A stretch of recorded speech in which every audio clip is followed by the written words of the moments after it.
hadir, kuasanya mengalir, melawat setiap hati kami. Roh-Mu membebaskan, Roh-Mu membangkitkan, kebesaran-Mu dinyatakan. Diselamatkan untuk menyembah, datanglah kerajaan-Mu di dunia. Di hadapan Tatamu seluruh jiwa menyatu, nyanyikan pujian senada dengan surga. Kami datang bersatu, sembah puji nama-Mu, semesta bersuka bersama dengan surga.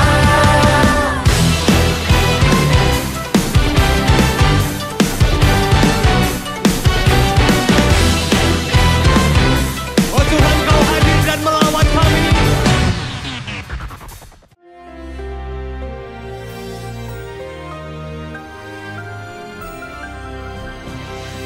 Shalom semua warga kerajaan. Tuhan itu punya hobi yang saya ulang-ulang sampaikan kepada Anda. Pertama, Dia hobi menurunkan orang yang angkuh dari kedudukan yang tinggi. Masih ingat apa yang Dia lakukan pada Lucifer? Dia buang keluar dari sorga. Tetapi Tuhan punya hobi yang mengangkat orang dari dalam debu, dari dalam lumpur, dan didudukan bersama dengan para bangsawan bangsanya. Perkataan humble atau miskin, tetapi juga itu artinya rendah hati, ani atau anau. Di dalam firman Tuhan dalam Hakim-Hakim 11 ada seseorang bernama Yeftah. Yeftah ini disebutkan dengan jelas anak dari seorang perempuan sundal. Harlot ini ya pelacur. Dan apa yang terjadi ketika saudara daripada istri yang resmi itu bertumbuh dewasa, mengusir dia keluar, sebab engkau adalah anak daripada Will, wanita idaman lain. Dan saudaraku, kita tahu bagaimana rejection. Rejection itu adalah sesuatu yang sangat menyakitkan. Tapi dalam ayat pertama dikatakan dia seorang yang gagah perkasa. Jadi aneh sekali, dari tempat yang rendah, yang tempat paling rendah kan dibilang anak haram jadah zaman dulu ya. Sekarang nih banyak sekali yang memang tidak berbapak atau tidak punya status. Ada kabar baik buat kita semua.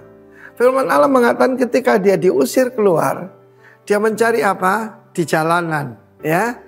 Kita masih ingat dengan Mike Tyson. Dia berkata, Tyson is not my father. Dan ibunya juga tidak tahu siapa yang menghamili dia.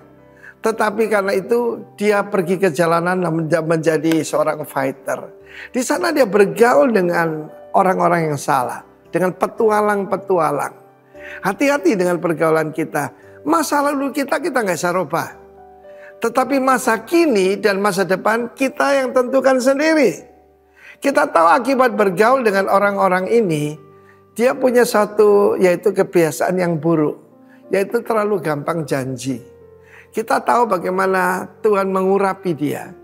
Ketika dalam krisis secara nasional, ketika Israel diserang oleh bangsa Amon, para penatua datang, tolonglah Yeftah, jadilah kapten atas kami, jadilah pemimpin, jadilah komandan atas kami.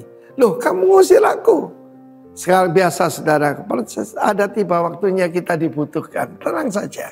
Saya ngalami kalau saya ditendang, diusir atau apapun, akan tiba waktunya Tuhan yang menerangkan pada mereka. Tetapi sayang sekali dia membuat satu vow yang sangat sembarangan. Apapun yang keluar dari rumahku akan kupersembahkan sebagai korban bakaran di hadapan Tuhan. Dan firman Allah mengatakan, begitu dia keluar, putri kandung satu-satunya keluar, saya menari-nari. Mungkin belajar daripada Miriam ya, saudara daripada Musa dan Harun. Dan begitu dia menyesal luar biasa. Ada berapa pendapat bahwa dia benar-benar mengorbankan anaknya. Tapi kita tahu itu bertentangan dengan firman Allah. Karena ayat selanjutnya mengatakan putri daripada Yeftah tidak pernah menikah lagi seumur hidupnya. Dia menangisi keperawanannya, jadi dia tidak pernah menikah. Saudara yang kasih Tuhan, apa yang kita pelajari? Pertama-tama, kalau orang menuduh kita tentang masa lalu kita, ingatkan iblis tentang masa depannya. Kalau iblis ingatkan saya tentang perbuatan-perbuatan bodoh yang pernah saya lakukan, saya ingatkan masa depannya, yaitu neraka yang apinya tidak pernah padam. Kalian saudara jangan mau diintimidasi, dan percayalah ini pengharapan bahwa setiap kita, masa lalu kita, yesterday is gone forever. Tetapi masa kini, hati-hati apa yang kita bergaul, dan masa depan, hati-hati dengan apa yang kita katakan. Tuhan memberkati kita warga kerajaan. Bersikaplah sebagai putra-putri raja dalam nama Yesus. Amin. Puji Tuhan, Shalom. Selamat pagi Bapak Ibu Saudara yang dikasihi Tuhan. Kita akan membawa korban puji-pujian kita kepada Tuhan. Sebelum itu mari kita berdoa. Tuhan Yesus, kami bersyukur untuk pagi yang luar biasa yang Tuhan berikan. Kekuatan, sukacita, damai sejahtera. Semua daripadamu Tuhan. Terima kasih, kami mau bersorak-sorai, mau tinggikan namamu Tuhan. Kau hadir dan bertahta di tempat ini. Terima kasih, di dalam nama Tuhan Yesus Kristus kami berdoa, haleluya, amin. Haleluya, mari kita bersorak-sorai bagi Dia. Kita memberikan puji-pujian bagi Dia. Sebab Dia adalah Tuhan yang penuh kasih. Haleluya.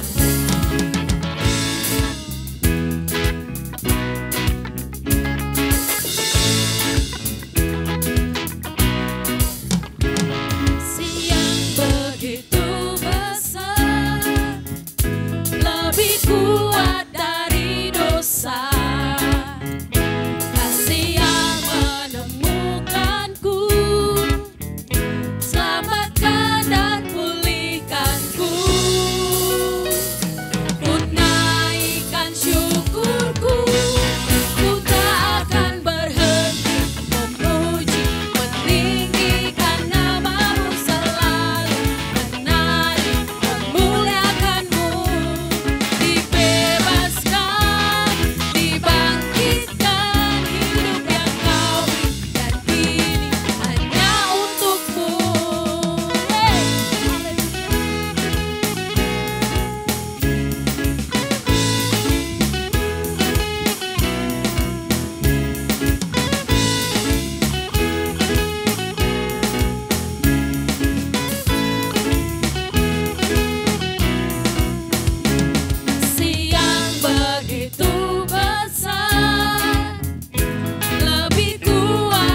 Kita percaya bahwa ada kuasa di dalam nama Tuhan. Amin.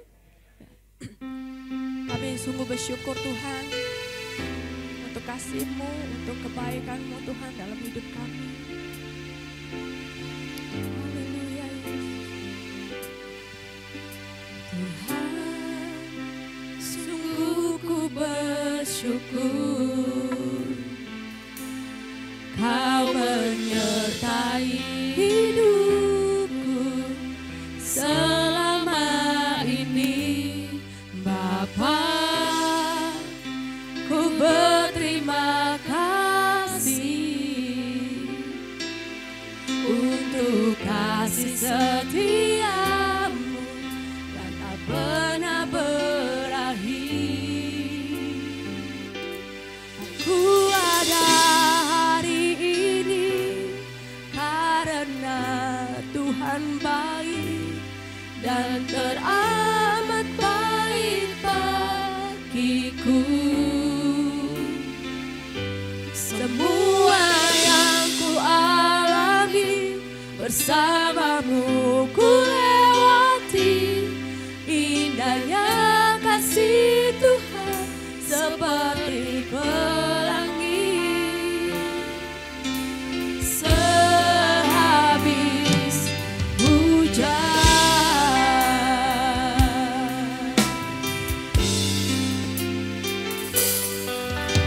Tuhan, sungguh ku bersyukur Kau menyertai hidupku selama ini, Bapa. Ku berterima kasih untuk kasih setiamu yang tak pernah berakhir. Aku ada hari ini karena Tuhan baik dan teramat baik bagiku. Semua yang ku alami bersamamu pasti bisa melewati, dan kasih Tuhan seperti pelangi. Sehabis hujan, aku ada hari ini karena Tuhan baik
apapun yang terjadi.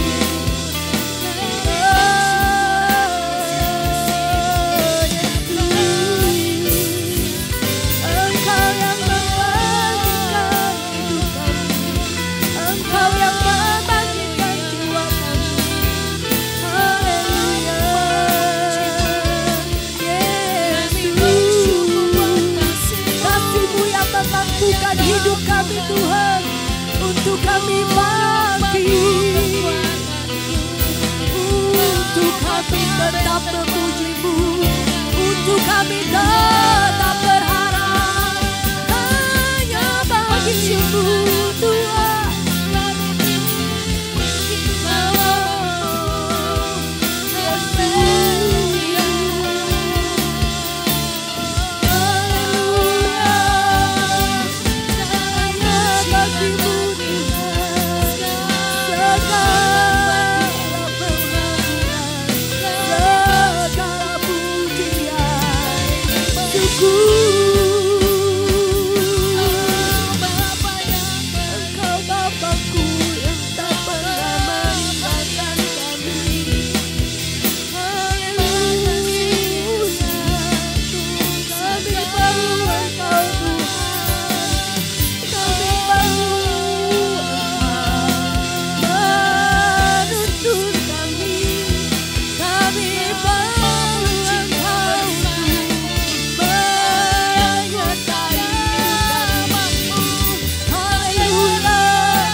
kasih setiamu. Kami percaya Tuhan, Engkau Bapa yang tidak pernah meninggalkan kami. Engkau Bapa yang mencukupi setiap keperluan kami Tuhan. Kau mulia dulu, sekarang dan selamanya. Kau tunjukkan kasih setiamu. Kau menyediakan yang ku perlu. Kau setia, kau mulia. Kau setia, kau mulia. Kau setia, kau mulia. Bapa, kau setia.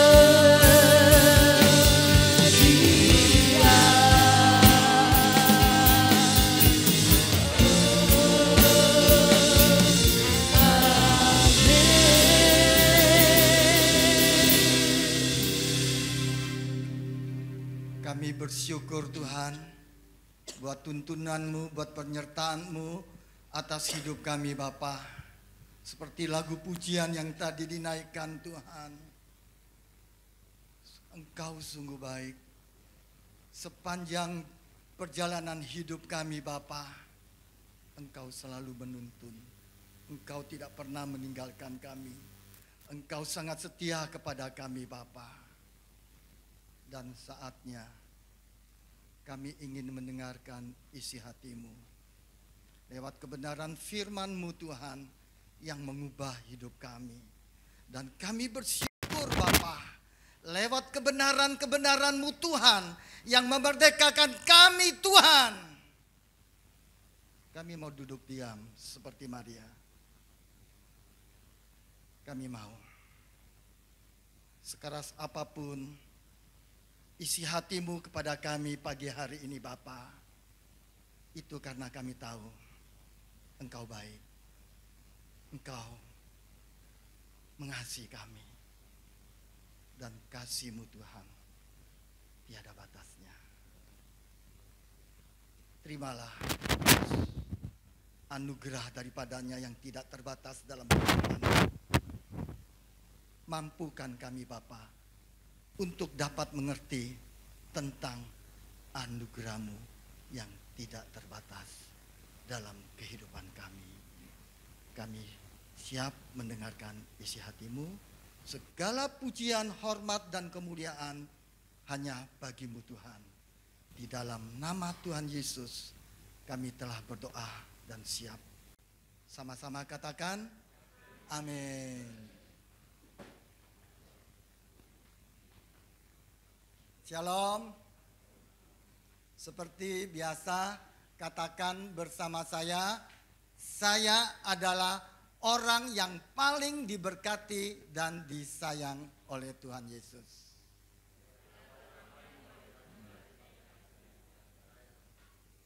Nah, tema renungan bulan Juni adalah Exalting the Lowly, yang memiliki arti meninggikan yang rendah. Mari kita lihat di Lukas 1 ayat yang ke-52. Mari kita sama-sama membacanya dengan suara yang lantang. 2, 3. Ia menurunkan orang-orang yang berkuasa dari tatanya dan meninggikan orang-orang yang rendah. Saudara yang dikasihi Tuhan, Allah tidak bekerja seperti dunia bekerja. Di dunia, kedudukan dan kehormatan sering diperoleh lewat kekuasaan, koneksi, atau pencitraan. Tetapi di dalam kerajaan Allah, Tuhan memilih dan meninggikan orang-orang yang rendah hati, yang hidupnya benar di hadapan Allah. Dan Tuhan tidak mencari orang yang paling kuat, orang yang paling berpengaruh, atau orang yang paling terkenal. Tetapi Tuhan mencari hati yang tunduk, bisa dipercaya. Katakan bersama saya, bisa dipercaya. Dan mau melayani tanpa pamrih. Nah, di dalam kitab Rut, kita menemukan kebenaran yang sangat menakjubkan. Allah meninggikan orang yang rendah hati, yang sombong direndahkan. Itulah Allah yang penuh kasih dan keadilan. Mari pagi hari ini kita sama-sama mau belajar tentang Rut. Kita lihat di Rut 1 ayat yang pertama. Pada zaman para hakim memerintah, ada kelaparan di tanah Israel. Lalu pergilah seorang dari Betlehem Yehuda bersama istrinya dan kedua anaknya laki-laki ke daerah Moab untuk menetap di sana sebagai orang asing. Arti kata Betlehem siapa tahu? Wow, nanti saya ajak makan, traktir. Ya, arti kata Betlehem adalah rumah roti. Tetapi dalam kitab Rut dituliskan kondisi Israel yang sedang dalam kelaparan. Itu berarti rumah roti tanpa roti. Sebuah kenyataan pahit yang seharusnya mengenyangkan tetapi tidak menyenangkan. Apa artinya ini? Kalau hal ini terjadi pada gereja, sungguh merupakan hal yang sangat menyedihkan. Mengapa? Karena tidak mengenyangkan. Apa maksudnya? Pujian dan penyembahan. Tadi praise and worship naikkan. Saya rasakan hadirat Tuhan. Setiap kata-kata yang muncul di situ dari awal sampai masuk dalam firman Tuhan sangat memberkati saya. Sempat saya ingin mau menitikan air mata. Disitulah kuasa Tuhan bekerja. Lewat pujian dan penyembahan. Tetapi apa artinya rumah roti yang tadi saya katakan, rumah roti tanpa roti, apa maksudnya? Jika pujian dan penyembahan itu maksudnya hadirat Tuhan dalam gereja itu tidak mengenyangkan. Tetapi tadi saya rasakan hadirat Tuhan itu memuaskan roh kita di situ. Apalagi khotbah yang disampaikan kepada jemaat tidak mengenyangkan karena tidak ada pesan atau suara ilahi di dalam khotbah itu. Ini yang saya belajar, yang saya terus renungkan di situ. Sekarang ini gereja begitu meriah dengan banyaknya acara, seolah-olah dengan kemeriahan acara akan membuat gereja itu mengalami pertumbuhan yang signifikan. Memang benar, acara-acara yang dibuat akan menyedot banyak jemaat di situ. Tetapi benarkah acara itu yang membuat jemaat bertumbuh? Jawabannya adalah tidak.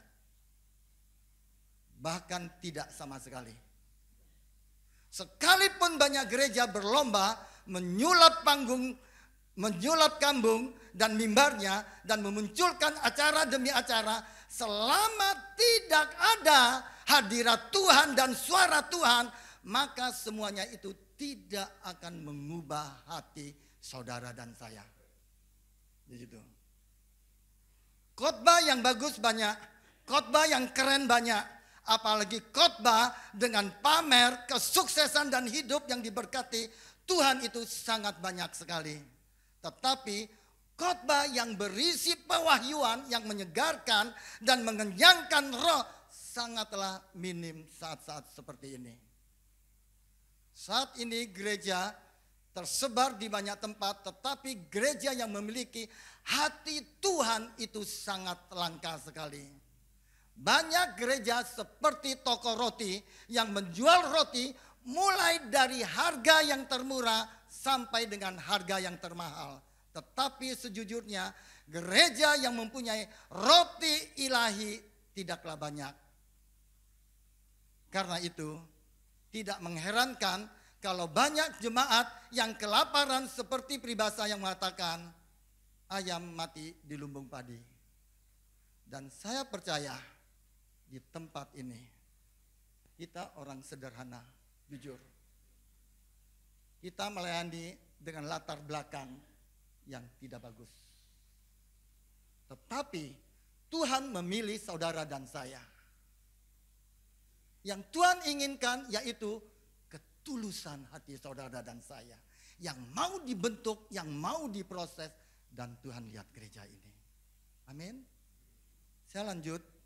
Sekarang kita sama-sama belajar apa penyebab Elimelek dan Naomi meninggalkan Bethlehem. Kita lihat di Rut 1 ayat yang kedua. Nama orang itu ialah Elimelek dan nama istrinya Naomi dan nama kedua anaknya Mahlon dan Kilion. Semuanya orang-orang Efrata dari Bethlehem Yehuda. Dan setelah sampai ke daerah Moab, diamlah mereka di sana. Nah, sebuah pertanyaan, apa yang menyebabkan Elimelek meninggalkan Bethlehem? Kalau dari Rut 1 ayat yang pertama, kita menemukan penyebabnya adalah tentang kelaparan. Namun ketika saya belajar dan merenungkan dari sisi arti nama dari Elimelek, Naomi, Mahlon, dan Kilion, saya mendapatkan jawaban yang lain atas pertanyaan di atas yang barusan saya katakan tadi itu. Arti kata nama Elimelek. Elimelek, kita mulai dari nama Elimelek yang berarti Tuhanku adalah raja. Dari arti nama itu kita mendapatkan gambaran tentang kehidupan Elimelek, yaitu kehidupan yang penuh dengan pengenalan dan pengalaman bersama Tuhan. Bukan seorang yang kelihatan berisi tetapi kosong. Bukan seorang yang serba tahu tetapi sebenarnya tidak tahu apa-apa. Karena tidak mempunyai pengenalan dan pengalaman bersama dengan Tuhan. Dan bukan seorang yang gegabah. Karena Elimelek seorang yang membangun keintiman dan kedalaman bersama Tuhan. Sehingga setiap langkahnya melibatkan Tuhan. Dia tidak berjalan semaunya dan tidak bergerak seenaknya. Hidupnya berada di dalam arahan ilahi. Karena ia membiarkan Tuhan menguasai hidupnya sehingga Elimelek itu bergerak sesuai dengan tuntunan Tuhan. Itu arti nama Elimelek. Sekarang apa arti nama dari Naomi? Nama Naomi berarti menyenangkan, baik, indah, menggembirakan. Arti yang lainnya kesukaanku dan manis. Nah, dari arti nama itu kita tahu kalau Naomi adalah seorang yang mengalami kesukaan demi kesukaan dari Tuhan. Hidupnya mengalami banyak hal yang manis dan menyenangkan di situ. Nah, selain itu, Naomi terlihat mampu mengubah peristiwa yang pahit menjadi manis. Dan ia mampu mengubah hal-hal yang tidak mengenakan menjadi hal yang sangat menyenangkan. Apa saja yang terjadi di dalam hidupnya Naomi sanggup menetralisir sehingga hidupnya tetap manis, tetap menyenangkan, dan tetap murni. Perhatikan, ketika Elimelek dan Naomi tidak mampu mengatasi sesuatu yang membuat keduanya tidak lagi berjalan di dalam terangnya Tuhan. Perhatikan, ini yang sering kita alami dalam kehidupan kita. Nah, kehidupan itu seperti mengendarai sebuah mobil. Ada yang jalan lurus, ada jalan yang berbelok-belok. Ada jalan yang menanjak, ada jalan yang menurun. Ada jalan yang rata, ada jalan juga yang bergelombang. Ada jalan yang berlubang kecil, ada jalan yang berlubang besar. Ketika melewati jalan yang berlubang besar, ada kalanya kita bisa melewatinya dengan lancar. Tetapi ada kalanya ban mobil kita terjelambat dalam sebuah lumpur, dalam sebuah lubang yang berlumpur. Nah, kita berupaya keluar dari lubang itu, namun berkali-kali gagal. Bahkan sepertinya upaya kita malah memperparah keadaan. Dan saya menduga kalau Elimelek dan Naomi, dia mengalami peristiwa yang menggoncangkan hidupnya. Pada saat itu mereka sudah tidak berjalan di dalam terangnya Tuhan. Mulai rapuh, mulai ambruk, mulai salah, menyalahkan orang lain, dan memutuskan untuk meninggalkan Bethlehem. Dari mana kita tahu kalau Elimelek dan Naomi mengalami peristiwa yang menggoncangkan hidupnya? Dari arti nama kedua anaknya. Perhatikan. Arti nama Mahlon. Arti nama Mahlon, orang sakit atau sakit-sakitan. Apa yang ada dalam benak saudara ketika Elimelek memberi nama anak pertamanya yang berarti sakit-sakitan? Coba saudara renungkan. Apa artinya? Kemungkinan Elimelek mengalami peristiwa yang sangat menyakitkan.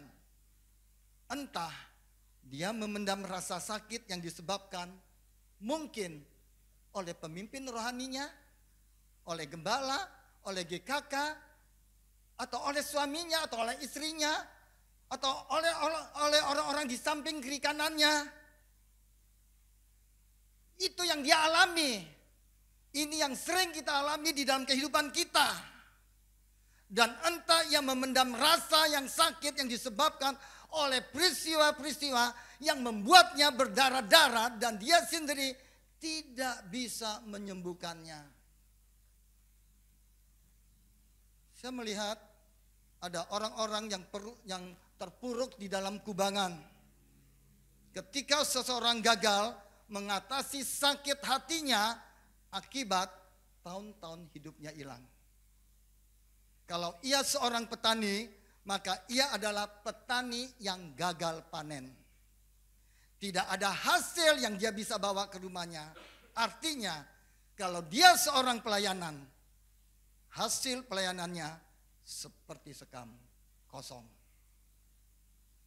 Kalau ia berkhotbah, khotbahnya kosong. Bahkan ada khotbah namun tidak bisa landing. Tidak bisa mengakhiri. Muter-muter tidak jelas. Sakit hati berasal dari kata Yunani skandalon. Katakan bersama saya, skandalon. Dari kata itu muncul kata skandal. Apa arti kata skandalon? Skandalon digambarkan sebagai potongan kayu yang dipakai untuk menjaga pintu perangkap binatang supaya tetap terbuka.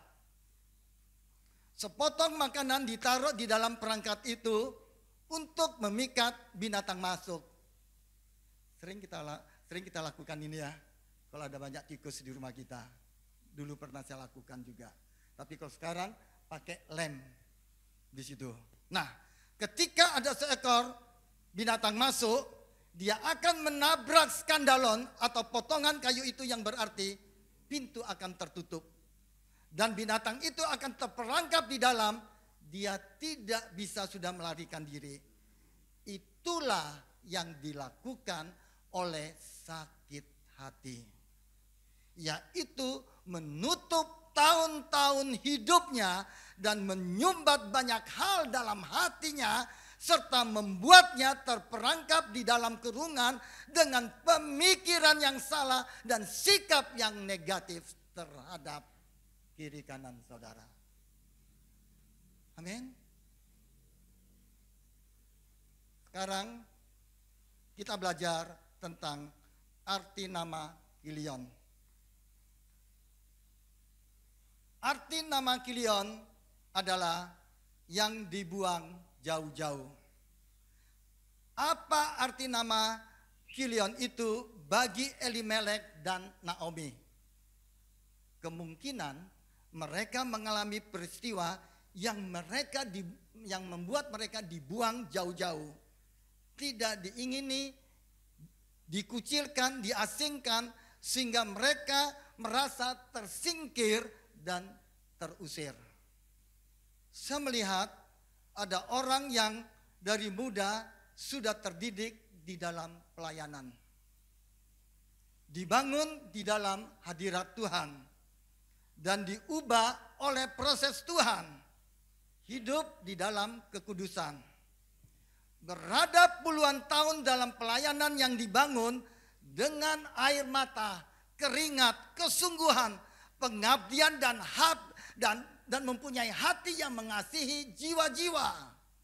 Tetapi semua itu mulai sirna, tidak berbekas, tidak ada sisanya. Mengapa? Karena telah kehilangan hati. Mengapa kehilangan hati?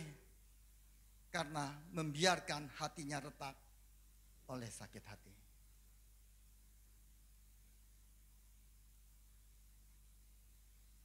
Adakah di tempat ini yang masih retak hatinya dengan sakit hati? Tidak usah angkat tangan. Saya dulu itu juga. Saudara yang dikasih Tuhan, jangan melahirkan Mahlon dan Kilion. Saya melihat ada orang yang tampak pemakaian Tuhan dalam hidupnya. Namun pada tahap tertentu proses kehidupan yang dia lalui, dia gagal melewatinya. Akibatnya, dia hidup di dalam kepahitan dan keluar dari edaran ilahi dan akhirnya terhilang. Saya lanjut lagi tentang Naomi. Ketika kita mendengar ada berita duka di rumahnya Naomi, Rut 1 ayat yang ketiga. Kita sama-sama 2, 3. Kemudian matilah Elimelek, suami Naomi, sehingga perempuan itu tertinggal dengan kedua anaknya. Nah, berita duka pertama terjadi karena suami Naomi, Elimelek, meninggal dunia. Kita tidak pernah tahu penyebab Elimelek meninggal dunia. Waktu berjalan, anak-anak mulai beranjak dewasa dan mereka menikah. Mahlon menikahi dengan Orpa dan Kilion menikah dengan Rut. Nah, kira-kira 10 tahun berlalu, Naomi hidup bersama dengan anak dan menantunya. Namun tiba-tiba terdengar berita duka lagi di rumahnya Naomi. Berita duka itu karena kedua anak Naomi meninggal dunia. Ada banyak pertanyaan tentang hal ini, sekalipun pertanyaan-pertanyaan itu tidak akan pernah terjawab. Apakah hari kematian kedua anak itu bersamaan atau berbeda waktunya? Kita tidak tahu. Apakah penyebab kematian kedua anaknya, apakah sakit ataukah kecelakaan atau terjadi apapun, kita tidak tahu. Tidak ada jawaban yang pasti dan kita hanya bisa menerka-nerka saja. Tetapi dari berita duka itu terlihat kondisi Naomi sangat terpuruk. Lanjut.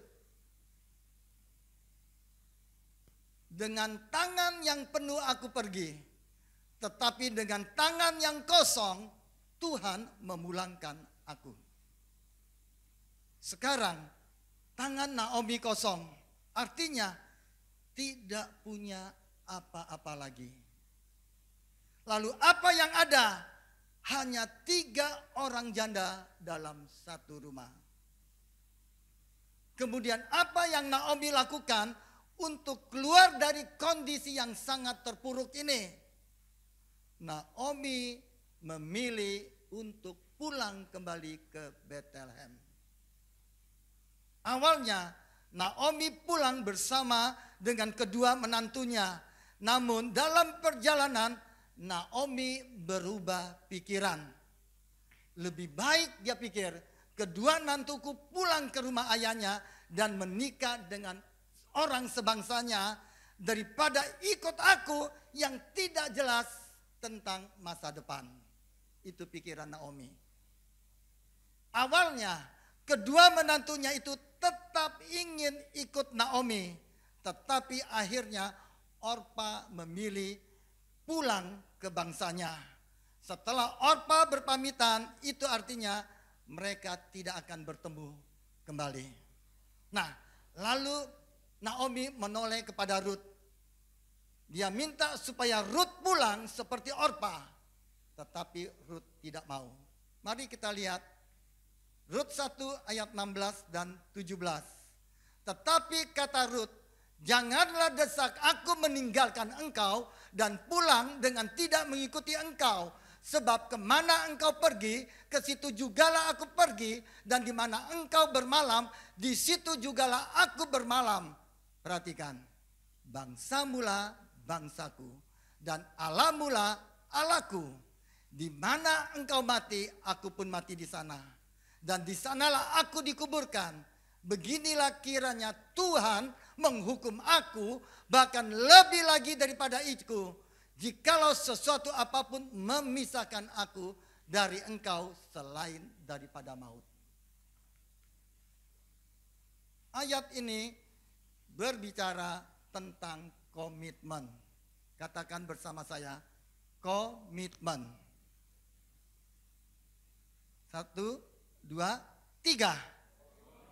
Ya.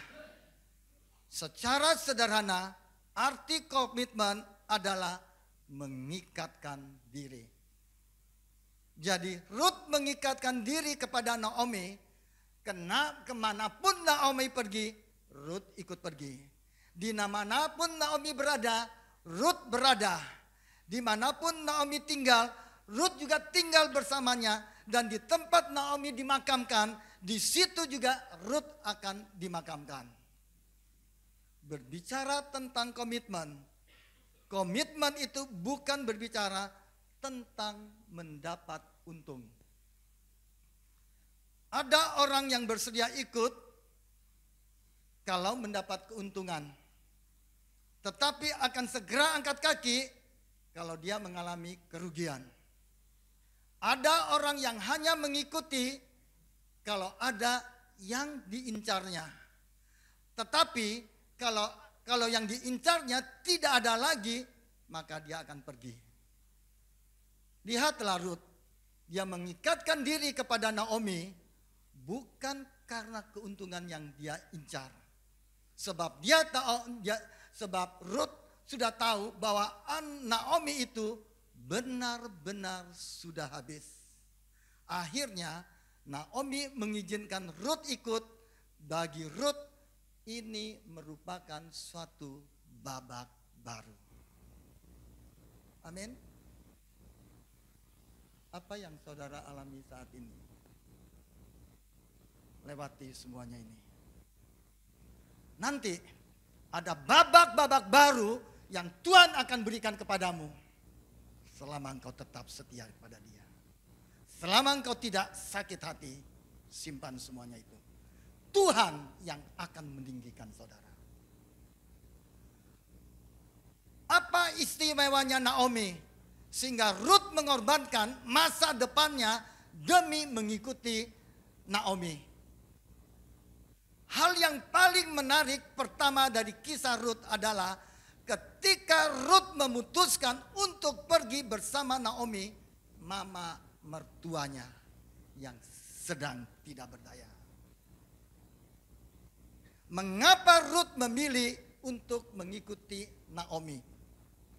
Apa istimewanya Naomi sehingga Ruth mengorbankan masa depannya demi seorang mama mertua?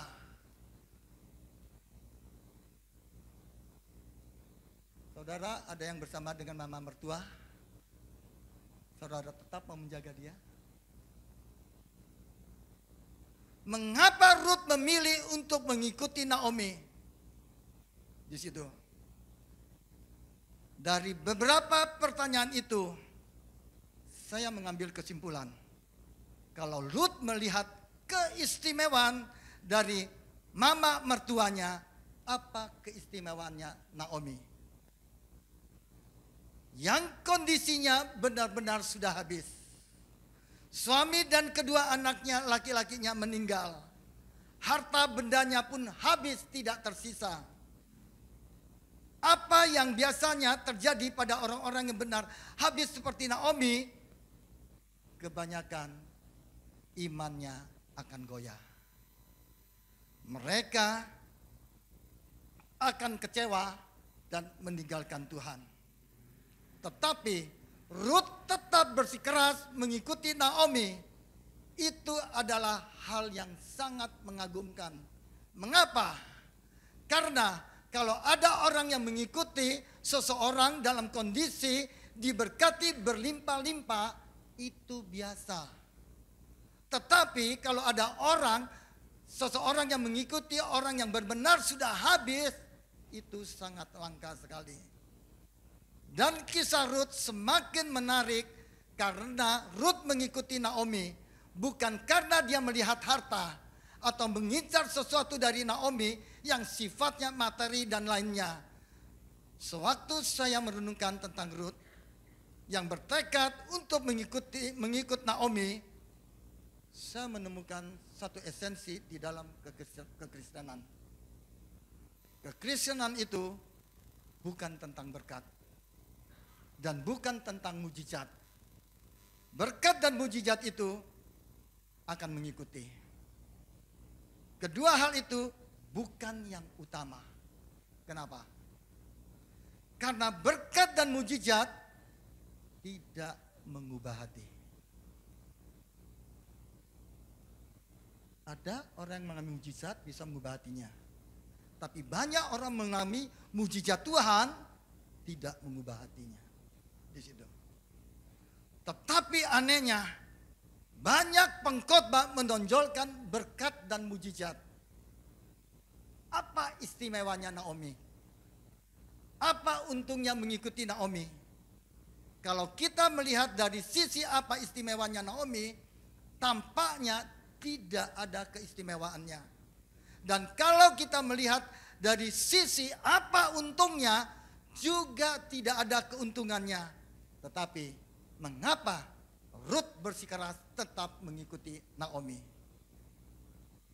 Yang pasti bukan dari sisi materi. Lalu dari apa? Siapa yang tahu? Dari mana? Siapa yang bisa jawab? Apa? Dari sikapnya, dari imannya, ya. Ruth melihat Tuhan di dalam dirinya Naomi. Hal itu menunjukkan kalau Naomi mempunyai perjalanan rohani yang membuat Ruth menginginkan perjalanan yang sama. Kalau saya belajar melihat di situ dikatakan kitab Ruth, saya lebih suka kalau mengatakan kitab Naomi. Kenapa? Karena pemeran utama dalam kitab Ruth itu bukan Ruth, tetapi Naomi. Karena kisah yang ditulis tentang Naomi lebih dominan dan lebih menentukan dibandingkan tentang Ruth. Nanti setelah sampai di Bethlehem, barulah kisah Ruth itu dimulai. Lalu apa yang Ruth lihat dalam hidupnya Naomi? kita tidak pernah tahu latar belakang Ruth. Apakah ia anak orang kaya atau bukan? Yang pasti alasan utama Ruth mengikuti Naomi bukanlah karena harta. Sekalipun Naomi benar-benar habis, tetapi Ruth bisa melihat Tuhannya Naomi. Perhatikan apa yang dikatakan Ruth, bangsamu adalah bangsaku dan Allahmu adalah Allahku. Itulah keistimewaan Naomi. Dari dalam puing-puing pengharapan Naomi kepada Tuhan dilihat oleh Ruth di situ. Nah, sekarang kita masuk di dalam perjalanannya ketika mereka sampai di Bethlehem. Naomi dan Ruth, dia sudah berjalan begitu jauh, bahkan sangat jauh, perjalanan yang belum pernah Ruth lakukan.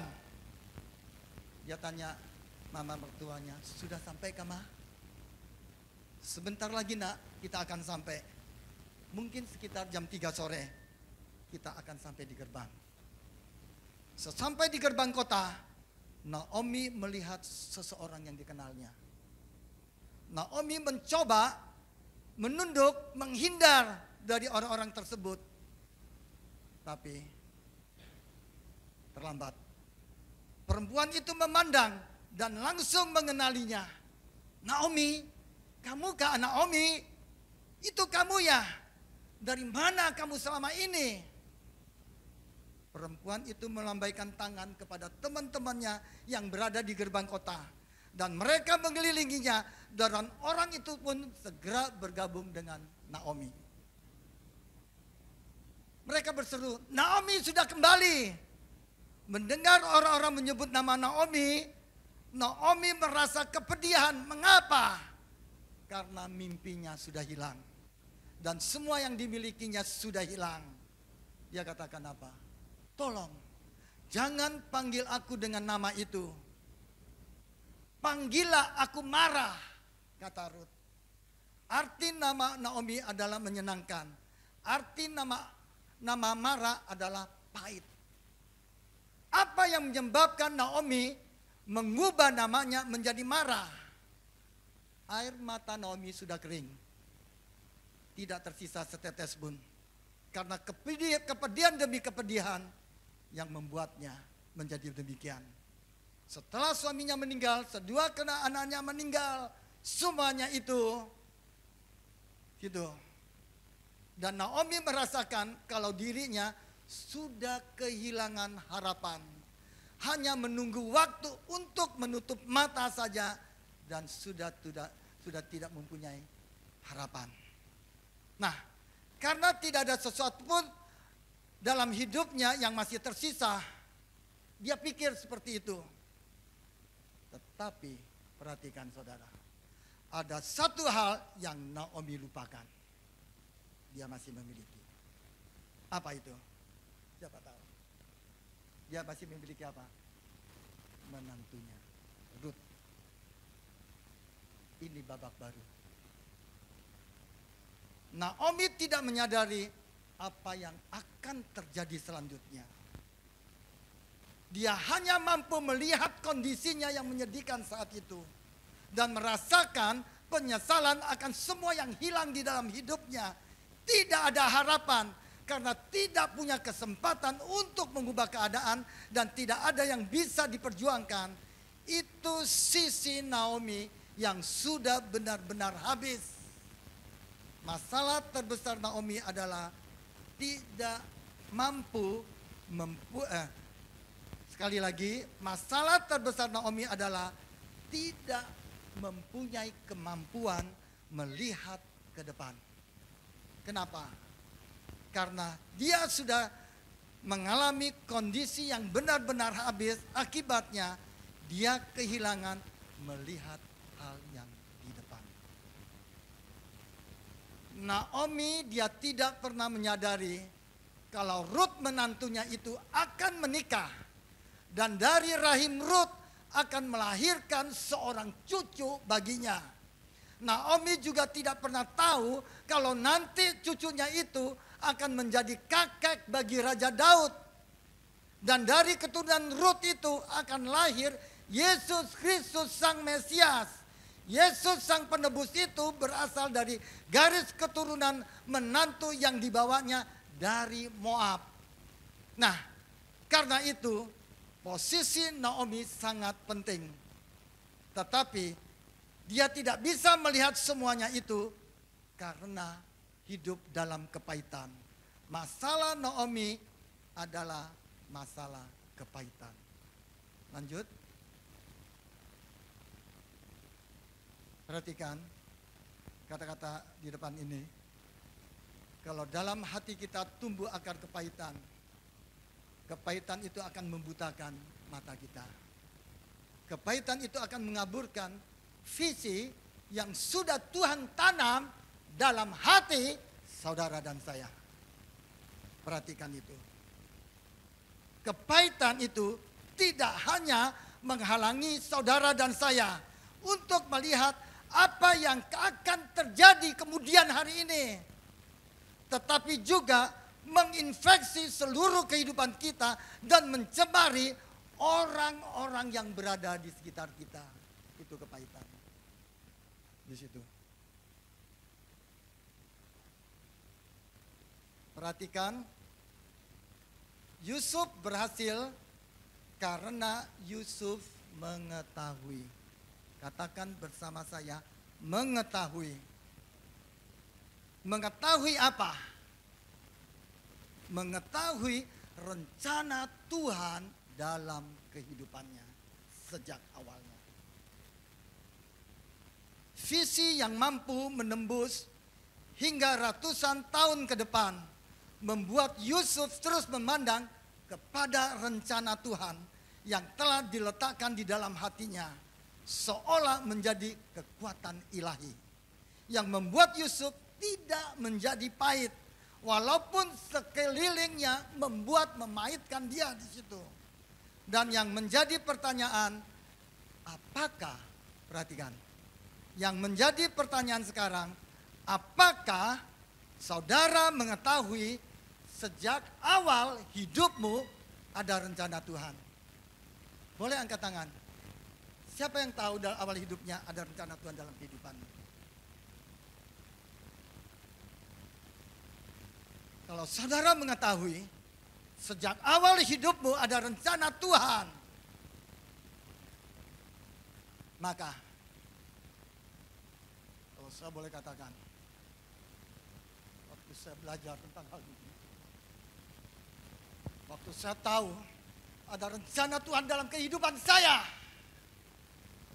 ada proses demi proses yang saya lewati dalam hidup saya. Dan saat itu, dia berkata pada saya, izinkan aku memproses ulang hidupmu.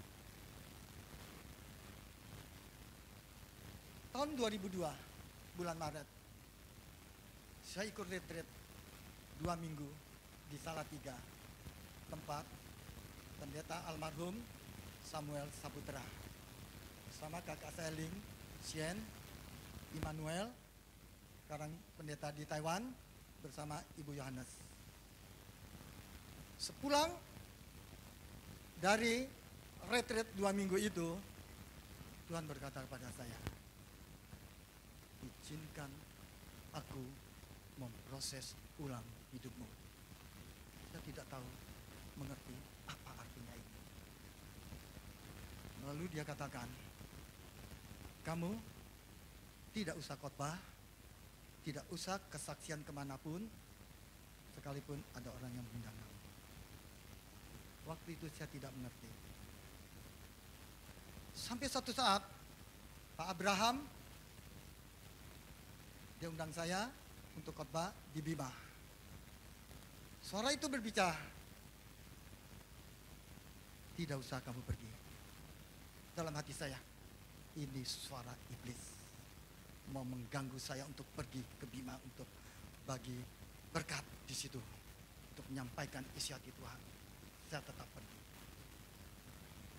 Waktu saya khotbah di sana, apa yang saya rasakan? Sepanjang khotbah saya dari awal sampai akhir, saya merasa kering sekali. Saya dengan nada yang keras, dengan nada yang apa, tapi kelihatannya seperti tidak ada hadirat Tuhan. Sambil saya khotbah, saya katakan, Tuhan, kenapa dalam diri saya kok tidak ada sesuatu yang mengalir? Kenapa? Saya pulang. Saya tanya pada Tuhan, kecuali kalau saya jatuh dalam dosa, lakukan hal benar, mungkin. Tapi saya tidak lakukan apa-apa di situ. Saya sharing dengan Pak Yohanes. Saya tanya, betulkah Tuhan suruh kita berdiam diri, tidak boleh gini gitu, apa-apa, saya bilang gitu. Pak Yohanes bilang sama saya, tuh ada satu hamba Tuhan. Tuhan suruh dia berdiam diri. Hamba Tuhan yang terkenal. Berdiam diri sampai berapa tahun itu di situ. Buku, kamu taat saja. Saya belajar taat dan taat. Satu kali saya transit di Bali untuk menuju ke Surabaya, ketemu dengan Ibu Gembala senior kita, TVV, istri Pak Timotius Arifin.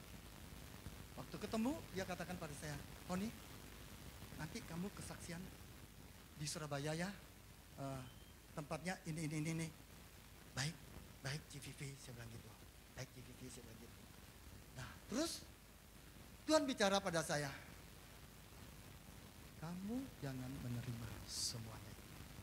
Kamu berdiam diri. Tuhan, ini kan istri dari gembala senior kita. Kalau saya tolak, pasti dia pikir, paling-paling Tony itu jatuh dalam dosa. Oh, paling-paling gini gitu. Pikiran-pikiran saya timbul. Tidak, orang mau menilai kamu apapun itu di situ. Kamu taat padaku. Sampai di Surabaya, kita lagi ambil bagasi, terus saya pergi ke CVV. CVV, maaf, saya tidak bisa kesaksian karena Tuhan lagi suruh saya berdiam diri. Oh ya, baik Tony, enggak apa-apa, saya tak tahu. Ada hal banyak yang proses yang saya harus dilewati. Apa penilaian orang tentang saya kalau bicara tentang ini? Izinkan aku memproses ulang hidupmu. Saya pikir tentang kasih, tentang pengampunan, saya sudah lulus semuanya itu. Ternyata belum. Orang bilang saya sabar, orang bilang saya baik itu di situ. Ternyata belum di situ. Saya diproses sangat menyakitkan sekali di situ.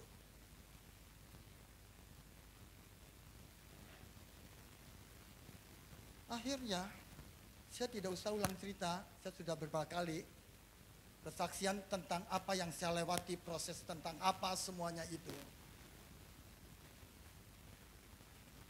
Yang sangat menyakitkan proses itu. Tetapi itu yang menguatkan saya, ada satu ayat firman Tuhan. Itu yang berubah. Saya hidup dalam kepahitan itu. Sebelumnya itu, saya takut kerohanian saya down, jatuh. Saya sudah khotbah, saya sudah melayani. Tapi saya masih sakit dengan seseorang. Saya sadar bahwa ini akan membuat kerohanian saya down, jatuh. Tapi saya tidak berkuasa bagaimana menanganinya itu. Sampai satu saat, Tuhan memberikan ayat Matius 6, ayat yang ke-34. Perhatikan. Bisa ditayangkan? Memang saya tidak kasih di situ. Bisa sambil tayangkan, sambil saya sebut. Ini ayat hafalan. Sebab itu, janganlah kamu khawatir akan hari besok. Karena hari besok mempunyai kesusahannya sendiri. Kesusahan sehari cukuplah untuk saya. Saya kan begitu takut, kerohanian saya down. Saya takut sekali. Tapi ketika Tuhan memberikan ayat ini, janganlah kamu khawatir akan hari besok. Tuhan katakan, jangan kamu khawatir akan hari besok. Saya takut, kerohanian saya down. Jangan kamu takut akan hari besok, jangan kamu takut, kerohanianmu akan down karena hari besok mempunyai kesuksesan sendiri. Jangan kamu takut akan hari esok. Hari ini kamu harus menang. Dia katakan, kamu harus menang, jangan hidup di dalam kepahitan. Kamu tidak usah pikir tentang hari besok, tapi harus hari ini kamu harus menang, kamu harus lolos. Kalau hari ini kamu menang, besok kamu menang, hari ini, dan hari ini terus, maka kamu akan menang.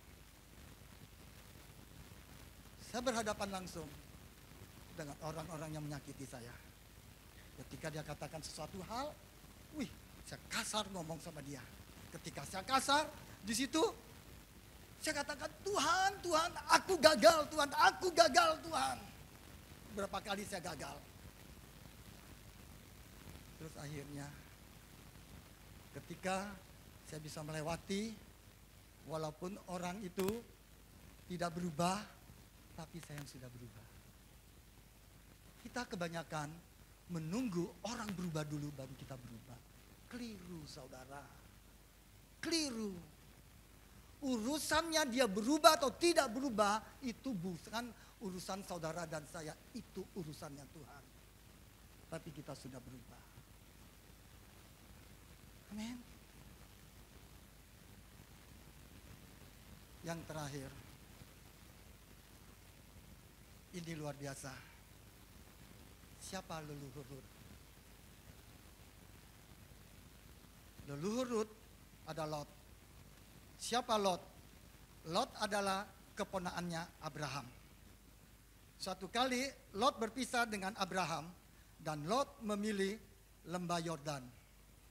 Kita tahu Sodom dan Gomora dihancurkan Tuhan. Lot dan keluarganya ditarik keluar dari Sodom dan Gomora. Artinya Lot dan keluarganya selamat, tetapi istrinya tidak. Tepatnya istrinya hampir selamat. Mungkin sebetulnya beberapa langkah lagi dia akan tiba di gerbang kota. Namun karena dia menoleh ke belakang, akhirnya dia menjadi tiang garam. Setelah istrinya menjadi tiang garam, yang tertinggal hanyalah Lot dan kedua anak perempuannya. Kisah itu berlanjut. Lanjut. Kejadian 19 ayat yang ke-36. Lalu mengandunglah kedua anak Lot itu dari ayah mereka. Lot mempunyai 2 anak laki-laki dari kedua anak perempuannya, itu incest. Hubungan saudara antara ayah dan anak. Lanjut. Yang lebih tua melahirkan seorang anak laki-laki dan menamainya Moab. Dialah bapa orang Moab yang sekarang. Yang lebih muda pun melahirkan seorang anak laki-laki dan menamainya Ben-Ami. Dialah bapa Bani Amon yang sekarang. Perhatikan apa yang Tuhan katakan kepada keturunan Lot. Lanjut. Seorang Amon atau seorang Moab janganlah masuk jemaat Tuhan.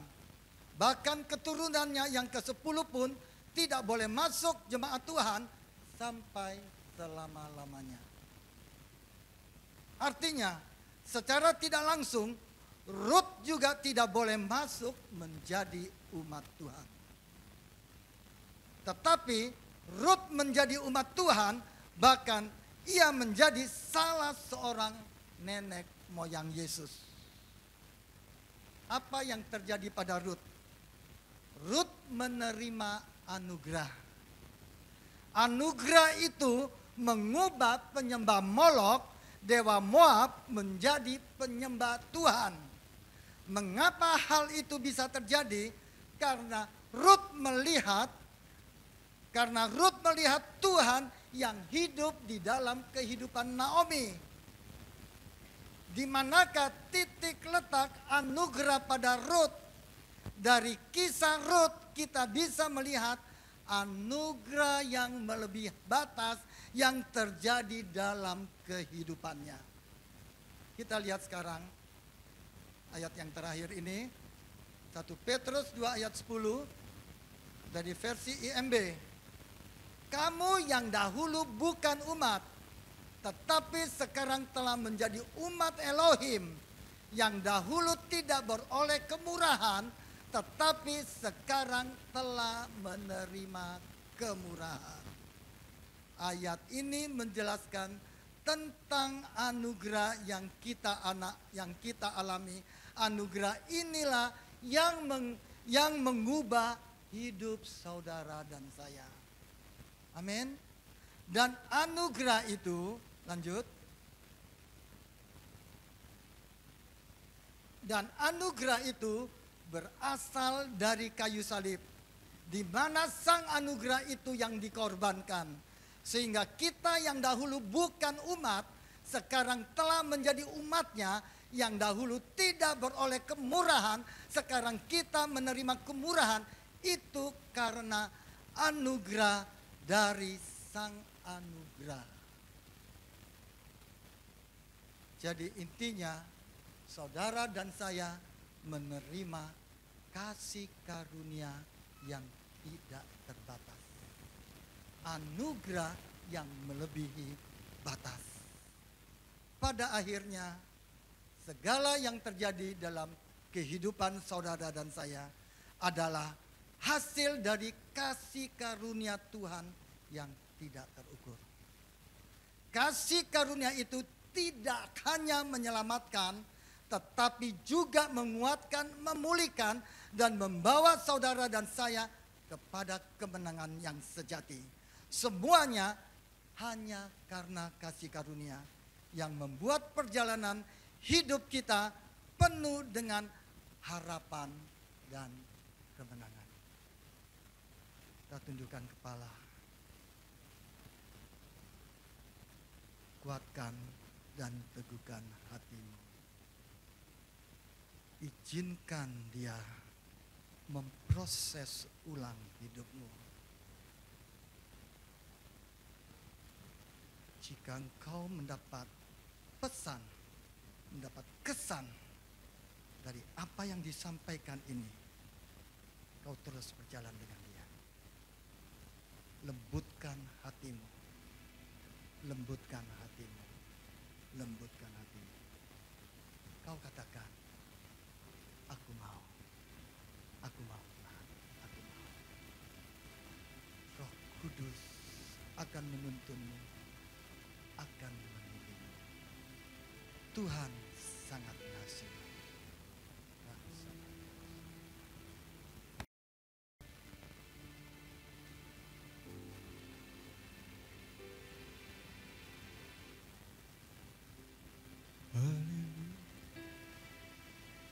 Besar anugerah-Mu, melimpah kasih-Mu, semakin hari semakin bertambah besar anugerah.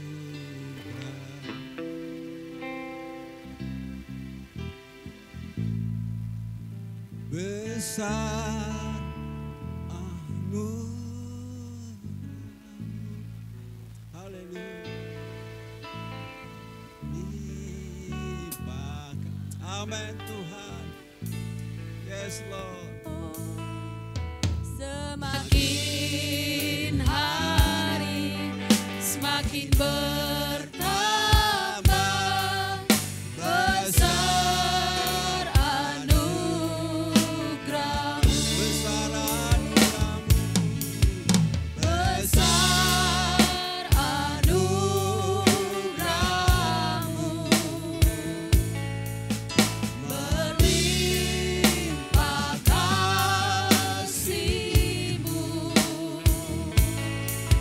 semakin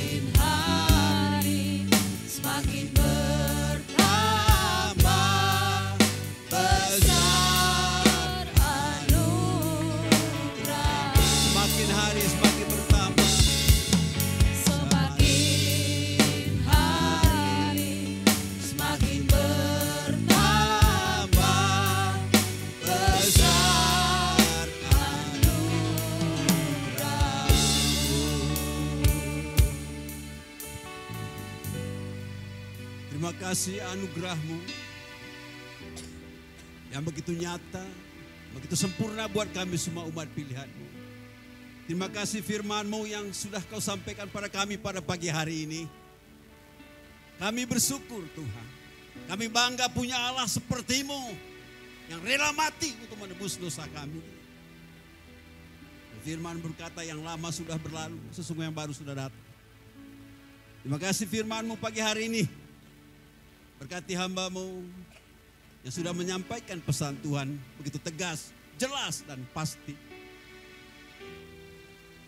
Keluarga, pelayanan, bisnisnya, Tuhan berkati hamba. Dan jalan-jalannya selalu Tuhan tuntun dan Tuhan pimpin sehingga tetap bersinar di hari-hari ini. Karena Engkau sendiri yang berkuasa atas hidupnya. Terima kasih kami bersyukur bahwasanya kasih setia Tuhan kekal selama-lamanya. Kami percaya semua kami umat pilihan Tuhan tetap bersinar apapun informasi dunia di hari-hari yang sesungguhnya buat manusia kami menakutkan. Tapi Engkau ada di atas segala-galanya. Terima kasih ya Bapa. Ini kami umat pilihan-Mu. Apapun keberadaan kami pagi hari ini, kami percaya Tuhan mengerti kehidupan kami. Yang sakit Tuhan sembuhkan, yang lemah Tuhan kuatkan. Kami bersyukur karena Engkau selalu bersama kami. Oleh sebab itu pagi hari ini kami terus berdoa buat bangsa kami. Kami mohon campur tangan Tuhan atas bangsa Indonesia. Kami tetap percaya Indonesia ada di hati Tuhan. Indonesia miliknya Tuhan. Tuhan memberkati pemerintahan kami dari Bapak Presiden, Wakil Presiden, sampai seluruh kepala daerah yang ada di 38 provinsi, bahkan sampai daerah yang paling kecil sekalipun. Engkau mengasihi dan memberkati bangsa kami. Tuhan melindungi dan menolong, membela dalam segala perkara apapun. Karena Tuhan mengasihi bangsa kami. Sampai di kota kami melihat campur tangan Tuhan terus ajaib. Tuhan memberkati pertaniannya, lautnya, pertambangan, tambak-tambaknya. Semua hasil bumi Sumbawa kami melihat. Tuhan sungguh memberkatinya. Terima kasih Bapa di surga, kami sungguh berbahagia. Karena Engkau selalu bersama kami dan selalu memberkati pemerintahan kami. Keamanan yang Tuhan jamin atas negeri kami, atas kota kami. Kami bersyukur sekali lagi pakai kami semua untuk tetap jadi terang dan garam atas dunia ini. Terima kasih Bapa di surga, kami bersyukur. Sekali lagi kami bersyukur. Kasih-Mu memang tak terbatas, tak terhingga. Sekalipun langit di atas begitu tinggi, kasih-Mu lebih tinggi dari itu. Samudera begitu luas, kasih-Mu lebih luas dari samudera ini. Laut begitu dalam, kasih-Mu lebih dalam dari semua itu.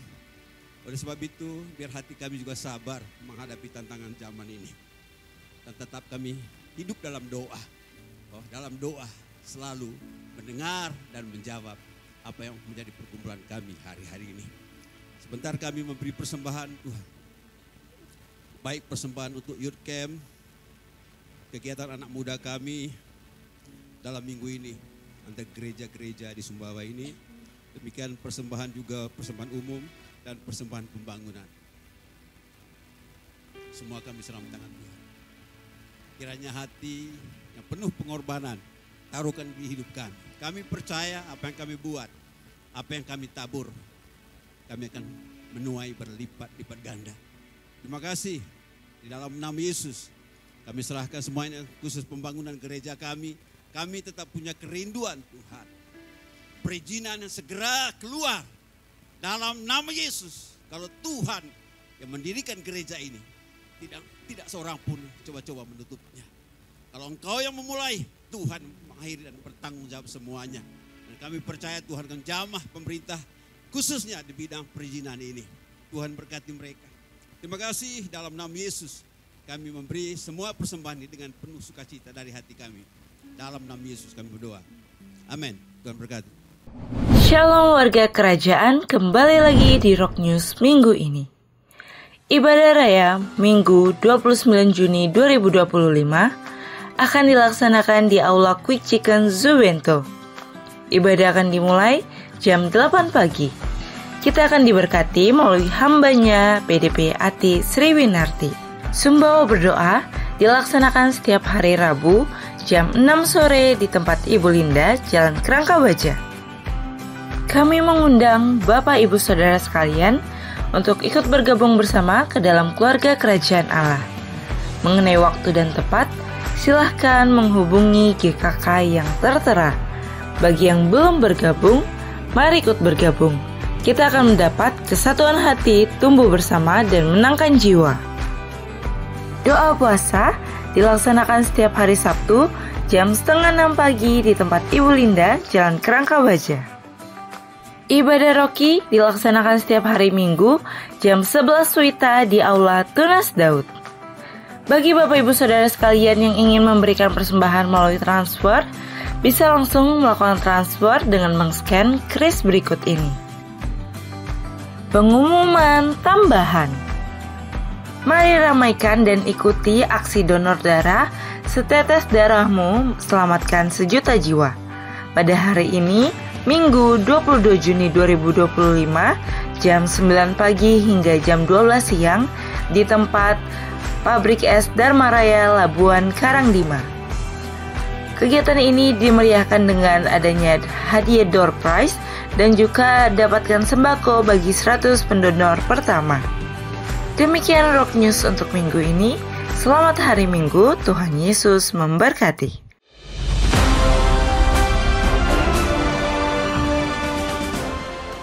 Untuk semua kingdom leaders and wannabe kingdom leaders, calon-calon pemimpin kerajaan dimanapun Anda berada, pria maupun wanita, kembali kita akan mengadakan yaitu KLC 2025, Kingdom Leadership Conference 2025 yang sudah kita nantikan. Dan saya katakan pada semua para pemimpin, khususnya yang ada di Bali, jangan sampai ketinggalan dengan yang dari luar kota ya. Dan ini adalah satu keharusan, karena saudaraku, belum tentu kita bisa adakan tahun depan lagi. Kita tidak pernah tahu apa yang terjadi di dunia ini. Look what happened on this world. Tapi untuk mempersiapkan kedatangan Tuhan, tahun ini masih the year of preparation. Salah satunya dengan mengikuti conference ini. Salah satu pembicara utama, saya sudah berdoa dan sudah ada confirmation dari Bapak Pendeta Dr.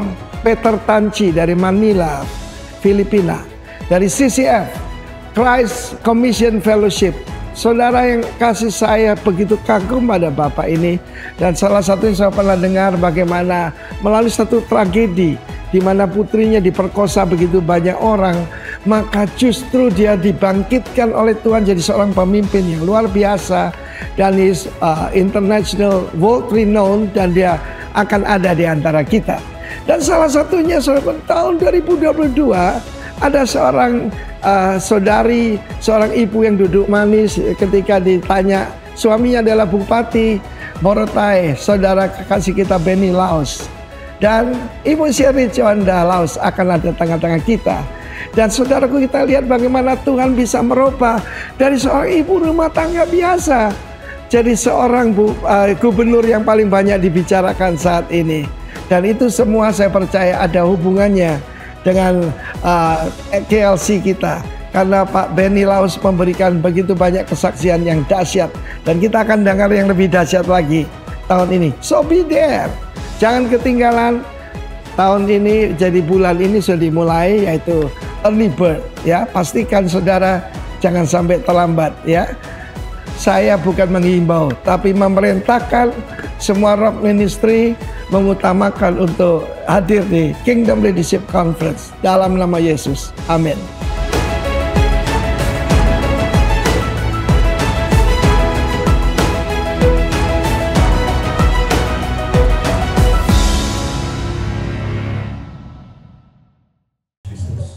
Ya, sekali lagi yang bersedia mendonorkan darahnya yang fit ya, jangan nanti yang lemas-lemas lagi.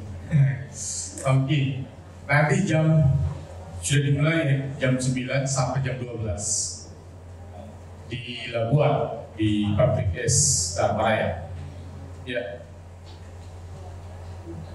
Hari ini kita kedatangan tamu, kita sambut berdiri Bapak Ibu yang baru pertama hadir di tempat ini bersama kita, memuji dan memuliakan nama Tuhan. Bapak Yohanes Adi Papa bersama Ibu Marta Mila AB, adik dari Bapak Mikael ya, yang sudah minggu yang lewat sudah hadir bersama kita, yang tinggal di Empan. Nah ini jadi grup kita di Kakak Kanar, sudah kita jalan bersama di Kakak Kanar yang dipimpin Pak Stefanus Galing. Terima kasih. Untuk berikutnya kami akan adakan lagi kakak bersama nanti di minggu-minggu berikut. Begitu Pak ya. Terima kasih, Tuhan Yesus memberkati. Itu saja hari ini. Saya kembalikan ke,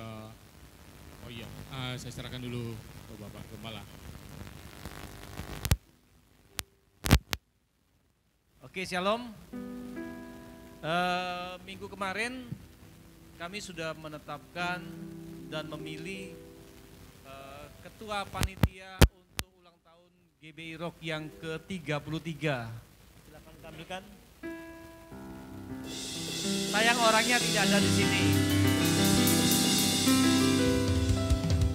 Jadi saya berharap dan saya percaya bahwa ini menjadi kerinduan kita masing-masing, kita semua untuk ulang tahun kita yang ke-33 ini dengan tema persiapan, tahun persiapan.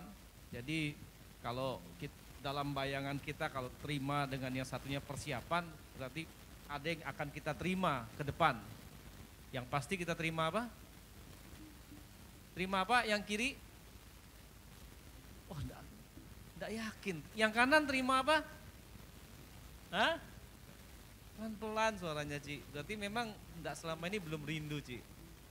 Terima apa? Yang kanan?